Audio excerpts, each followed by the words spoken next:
इस मकड़ी का बनाया रेशम लोहे से ज्यादा ताकतवर है। अब इसी खास रेशम से बुलेट प्रूफ जैकेट तैयार की जा रही है। मकड़ी का जाला। आपको लगेगा कि ये सिर्फ कुछ धागे हैं, लेकिन नहीं, इसके अंदर साइंस, कुदरत और जिंदगी के बड़े गहरे सबक छुपे हैं। तो चलें आज मिलकर इस जाले के राजों को समझते हैं। तो शुरू करते हैं एक सवाल से, एक पहेली से। क्या ऐसा हो सकता है कि कोई चीज एक ही वक्त में नाकाबिले यकीन हद तक मजबूत हो और साथ ही इंतहाई कमजोर भी? सुनने में तो ये नामुमकिन लगता है ना? लेकिन यही वो तजाद है जो मकड़ी के जाले की पूरी कहानी का मरकज है। आइए देखते हैं कि ये कैसे मुमकिन है। ठीक है, तो सबसे पहले बात करते हैं जाले की मजबूती की। आप ये सुनकर शायद हैरान रह जाएंगे कि मकड़ी का रेशम, जो हमें इतना नाजुक सा लगता है, असल में दुनिया के सबसे मजबूत मटेरियल्स में से एक है। इस बात पर यकीन करना थोड़ा मुश्किल है, लेकिन जरा सोचिए, अगर आप एक ही वजन का स्टील लें और उतना ही मकड़ी का रेशम लें, तो पता है क्या होगा? मकड़ी का रेशम स्टील से 5 गुना ज्यादा मजबूत निकलेगा। जी हाँ, आपने सही सुना, 5 गुना। यह कुदरत का एक कमाल है, एक ऐसा सुपर मटेरियल जो वजन में तो हल्का है, लेकिन मजबूती में उसका कोई मुकाबला नहीं। और ये कोई एक किस्म की मकड़ी नहीं है जो ये कमाल कर रही है। दुनिया में 45,000 से भी ज्यादा किस्म की मकड़ियां मौजूद हैं। जरा तसव्वुर करें, हर तरफ कुदरत की छोटी छोटी फैक्ट्रियां लगी हुई हैं जो ये हैरत अंगेज रेशम बना रही हैं और हमारे माहौल का तवाजुन भी कायम रखे हुए हैं। मकड़ी के रेशम की इसी गैर मामूली ताकत की वजह से आज की साइंस इसे बहुत ही जदीद टेक्नोलॉजी में इस्तेमाल कर रही है। हम बात कर रहे हैं बुलेट प्रूफ जैकेट्स की, ऑपरेशन में इस्तेमाल होने वाले धागों की और बहुत सी दूसरी सनती चीज़ों की। सोचिए तो सही, कुदरत की एक इतनी छोटी सी मखलूक हमें क्या कुछ दे रही है। लेकिन यहाँ कहानी में एक बहुत बड़ा मोड़ आता है।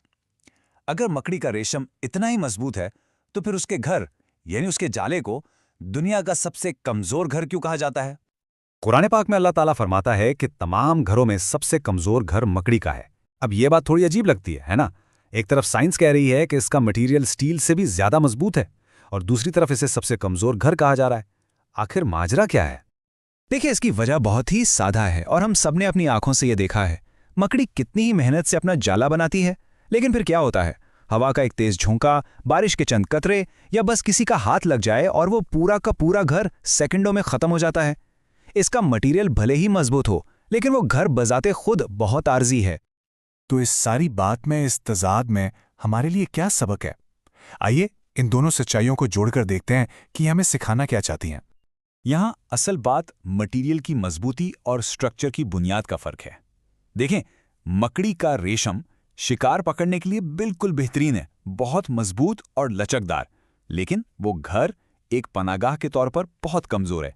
उसकी बुनियाद ही ऐसी नहीं कि वो हमेशा कायम रहे। और बस यही वो नुक्ता है जहां मकड़ी का जाला हमारी अपनी जिंदगियों के लिए एक बहुत ताकतवर मिसाल बन जाता है। यह हमें मजबूर करता है कि हम सोचें कि हम अपनी जिंदगियों को कैसे बना रहे हैं। मकड़ी का जाला बिल्कुल एक आईने की तरह है।